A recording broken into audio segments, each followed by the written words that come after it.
Alhamdulillah Rabbil Alamin, wassalatu wassalamu ala ashrafil anbiya'i wal mursalin wa ala alihi wa sahbihi ajma'in. Qala Allah fil Qur'an, a'udzu billahi as-sami'il 'alim minasy syaithanir rajim. Bismillahirrahmanirrahim. Ya ayyuhalladzina amanu dukhulu fis silmi kaffah wa la tattabi'u khutuwatis syaitan innahu lakum aduwwum mubin. Wahai orang yang beriman, masuklah kalian ke dalam Islam total, jami'an, seluruhnya. Janganlah ikut khittah, khutuwat, langkah, jalan syaitan. Sebenarnya syaitan musuh yang nyata bagi kalian. Ayyuhal ikhwah wal akhwatu fillah, malam ini insyaallah kita akan mendiskusikan satu topik menarik dari suratul Baqarah ayat 208 terkait bagaimana seharusnya kita menjadi muslim. Allah dalam ayat ini menyerukan dengan panggilan yang manja, mesra. Ya ayyuhalladzina amanu, wahai orang yang beriman. Harus kita pahami bahwa kata alladzina amanu adalah mereka-mereka yang punya trust, tidak ada keraguan kepada Allah. Allah sebagai apa? Allah sebagai Rabb mereka. Allah sebagai Tuhan mereka. Allah sebagai perawat mereka. Allah sebagai pencipta mereka. Allah yang menggenggam nyawa mereka. Allah yang memberikan rezeki.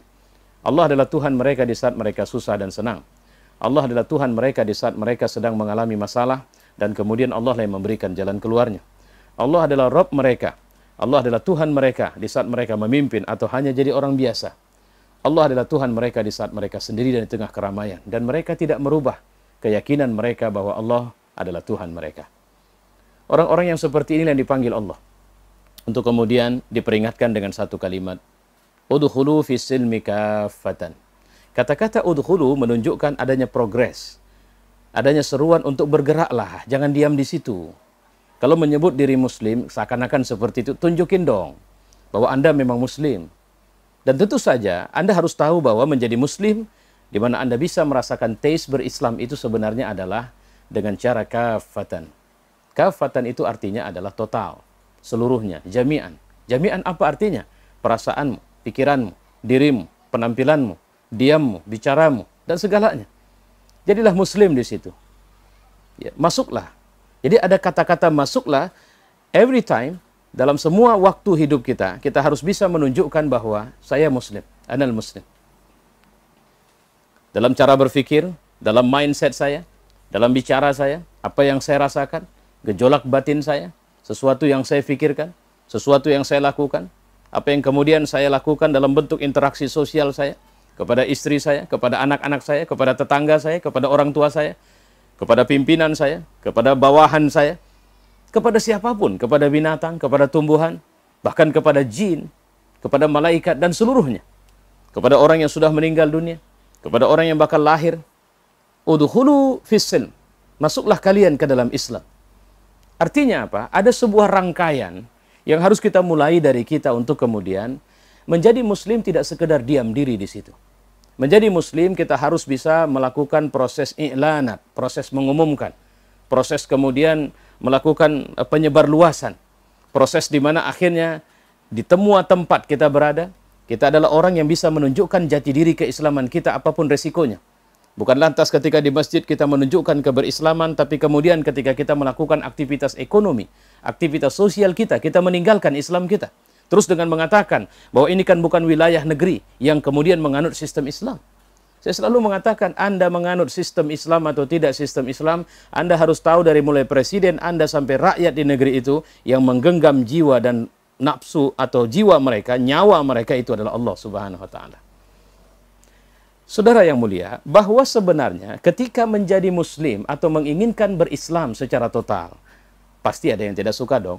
Kenapa dia tidak suka? Karena dia meyakini jika kita sudah merasakan atau sudah merasuki atau sudah dirasuki oleh nilai-nilai Islam, kita tidak bisa diganggu lagi. Kita tidak bisa diatur lagi oleh mereka. Kita tidak bisa dipujuk, diajak untuk melakukan tindakan maksiat seperti yang mereka mau. Kita tidak akan mau berkolaborasi atau kemudian bernegosiasi atau kompromi dengan sistem-sistem batil. Kita kemudian menjadi orang yang punya tegak, punya izzah, yang bisa menjadi wali dalam hidup kita adalah Allah Subhanahu wa taala. Maka Allah ingatkan, siapa yang paling concern ingin menghancurkan keislaman kita? Syaitan. Maka Allah ingatkan, wala tattabi'u khutuwatis syaitan. Jangan ikutin. Kata-kata jangan kau ikutin menunjukkan adanya peluang sama kita untuk kapan saja bisa mengikutin apa yang dimauin setan.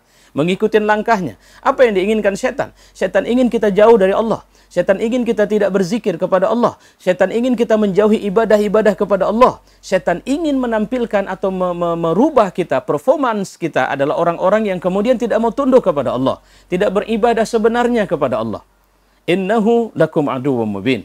Bahwa sesungguhnya setan itu adalah musuh yang nyata bagi kalian. Bahwa sesungguhnya setan itu, dia melakukan tindakan-tindakan yang seperti apapun yang dia lakukan. Baik dia memberi nasihat, memberi tazkirah, mendekati kita sebagai teman, atau memberikan bantuan kepada kita di saat kita sangat membutuhkan, Allah mengatakan, innahu lakum aduwwum mubin. Bahwa sebenarnya setan itu adalah musuh yang nyata. Mubin. Kenapa? Karena dia sudah mengumumkan permusuhan itu. Karena dia sudah mengatakan di hadapan Allah, la'uwiyannahum jami'an. Aku akan mempedaya mereka semua. Karena kecuali hambamu yang ikhlas. Aku akan mengganggu mereka. Aku akan datang dari sebelah kanan mereka. Aku akan datang dari sebelah kiri mereka. Dari depan mereka. Dari belakang mereka. Untuk bagaimana akhirnya mereka, siapa yang dimaksud dengan mereka? Ini adalah hamba-hamba Allah, manusia. Secara keseluruhan, Bani Adam. Ini adalah dendam sejarah iblis yang kemudian dia turunkan kepada anak cucunya. Yang kemudian dia turunkan kepada anak cucu-cucu manusia atau dalam hal ini Adam. Untuk akhirnya tidak boleh ada satupun manusia yang lepas dari perangkap yang dia siapkan. Saudara-saudaraku yang mulia, semoga Allah menjaga kita semua. Menjadikan kita semua sebagai hamba yang terikat kepada apa yang dilakukan oleh mengikut kepada izzah, mengikut kepada kekuatan, mengikut kepada Islam sebagai agama. Dan Allah sudah ingatkan kepada kita, la tattabi'u khutuwatis syaitan innahu lakum aduwwum mubin. Semoga Allah menjadikan pertemuan perdana kita ini adalah pertemuan yang dia ridhai, dan insyaallah kita akan melanjut dalam pertemuan yang mendatang. Walaupun ini saya kupas dengan ringkas, semoga saja semua kita punya izzah dan istiqamah di jalan Allah, di jalan Islam ini, dan menjadikan diri kita sebagai duta-duta Islam dalam bicara kita, dalam diam kita, dalam sendiri kita di tengah orang-orang ramai. Wassalamualaikum warahmatullahi wabarakatuh.